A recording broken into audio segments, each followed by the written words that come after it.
کیږي. یوه بله خبره یاد ولرئ، نن سبا یو بل مشکل دا دی، زموږ د دې علاقې دا ځوانان اکثر ځي په دې خارج ملکو کې مزدوري کوي، او زما سره دا ملګري د خبره مسله شریک کوي، اکثر علاقو کې په دې وهابیانو باندې برابریږي. نن سبا د بې مذهبه خلک چې دا یو مذهب لا نه مني، چې غیر مقلدین ورته وایي، سلفي او وهابي ورته وایي، زموږ تاسو په دې علاقو کې هم دا کښته دلته موږ ته نږدې سته، دا یو دانه او دوه مسجدانې دي، دغه چې دا وهابیان یې بولي، دا سلفیان چې بولي، دا غیر مقلد چې ځان ته وایي، دا در امام صاحب مبارک چې بزرګان سوي دي، په دغو پسې لمونځ نه دی سوي. په مذهب کې داخل چې څوک کول منځ پسې کوه، که د مذهب وتلی و یو مذهب نه مني، ټول مذهبو ته شرک وایي، ټول مذهبو ته کفر وایي، په اتفاق د علماو په دې پسې لمونځ نه دی سوي. دا اکثر مجسمه دي د زمانې، د مجسمه و عقیده لري. موږ خپلې غاړې درته خلاصوو، په دې وهابیانو پسې به لمونځ نه کوئ چې یو مذهب لا نه مني، د څلور مذهبه څخه د باندې دا شیطان دی، په صورت کې د انسان دی. په دې عصر کې مجتهدین نسته چې نسته د څلورو مذهبو د باندې خلک شیطانان دي، دا مازې صورتونه د انسانانو دي. رسول الله صلی الله علیه وسلم د نن څه 1400 کاله مخکې امت ته د دې پیغام ورکړی دی چې دغسې انسانان به پیدا کیږي، په امت کې به مې داسې فتنهګر خلک پیدا سي، تاسو ته به د قرآن آیاتونه وایي، تاسو ته به احادیث مبارکان وایي، تاسو ته به د دین خبرې کوي، ظاهرا به پر دین جوړ خلک معلومیږي، شل منځونه و روژې به کوي، لیکن په حقیقت کې به د دینه وتلي خلک وي.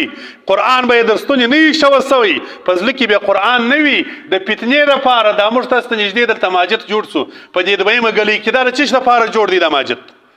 دلته مسجد نه و چې ماجد یې جوړ کړي، دې ماجد ته څوک لمانځه ته ورځي؟ تاسو خو د دې کلي خلک یاست، عقل خو شکر دی ګرده لري، تاسو ورسئ پوښتنه وکړئ، په ټول ماجد کې یو سړی نسته،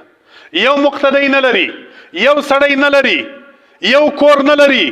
یو مزدور دی په ایران کې مزدوري کوي، دا غیر مقلدینو او وهابیانو په دې کلي په مابینځ کې ماجد ورته جوړ کړي، اسپیکران یې ورته ایښي دي، ماپښین بې وخته اذان کوه، مازدیګر بې وخته اذان کوه، د لمانځه سړی نه لري، یو مقتدی نه لري، خو اذانونه کوي خالص د فتنې دپاره، خالص د فساد دپاره، چې د دې کلیو په خلکو کې یو فساد خور سي چې ګوره دا یو مذهب دی، دا وختي اذان چې کوي، دا یو څوک دی نوم ښکاره کوي، خالص خلک ځان ته متوجه کوي چې د دې خلکو فکر ور واوړي چې دلته اذان کیږي، دا څنګه اذان وسو؟ در اوسه پورې ماپښین دی، د مازدیګر اذان شروع سو، ورسئ وګورئ په ماجد کې مقتدی نسته، پوخ مسجد یې ورته جوړ کړي، شی په مسجد کې نسته خو مسجد یې ورته جوړ کړي. دا ولې؟ دا د دغه فتنې دپاره، دا د دغه فساد دپاره، دا د دغه مسلمانانو د مابینځ کې د بې اتفاقۍ دپاره، دا دغه فتنهګر خلک دي، دا دغه فسادګر خلک دي، دا دغه د شیطان د لارې لارویان دي.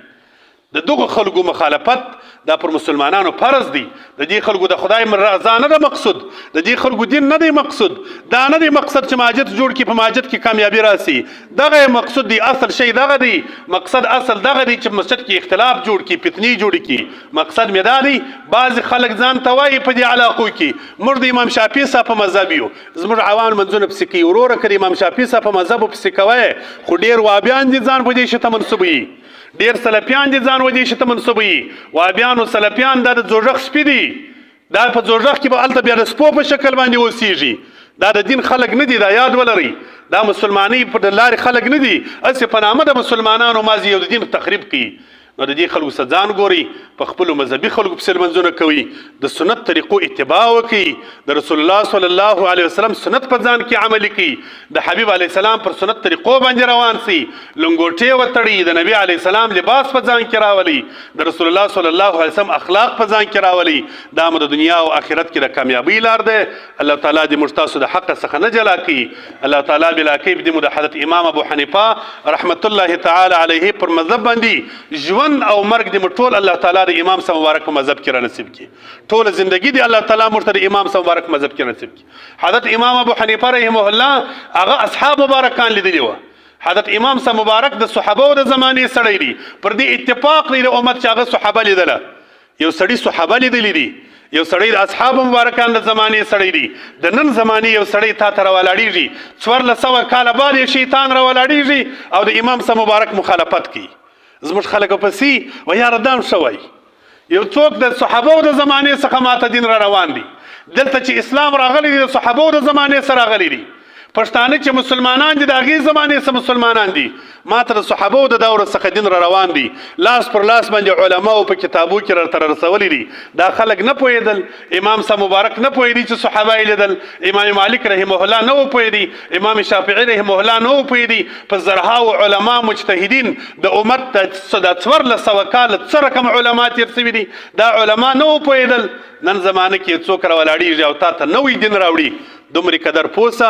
عقل خو لرې هوښیاري الحمدلله لري پوهه لري دونه پوسې بیا درته وایم که چا نوي خبرې درته راوړلې که چا نوی مذهب درته راوړي که چا په دین کې نوي خبرې درته جوړولې د دې څه به ځان ګوري دا د دین خلک نه دي د دې لارو څخه ځان ساتل فرض دي په نوو دینو باندې عمل کول دا د ګمراهۍ لارې دي دا مو د دوزخ لارې دي الله تعالی دې موږ تاسو وساتي اله العالمین دې مو د رسول الله صلی الله علیه وسلم اتباع را نصیب کړي الله دې د سنت طریقو عملي کولو فرا توفیق را نصیب کړي نو په سفر کې سنت لمونځ کوئ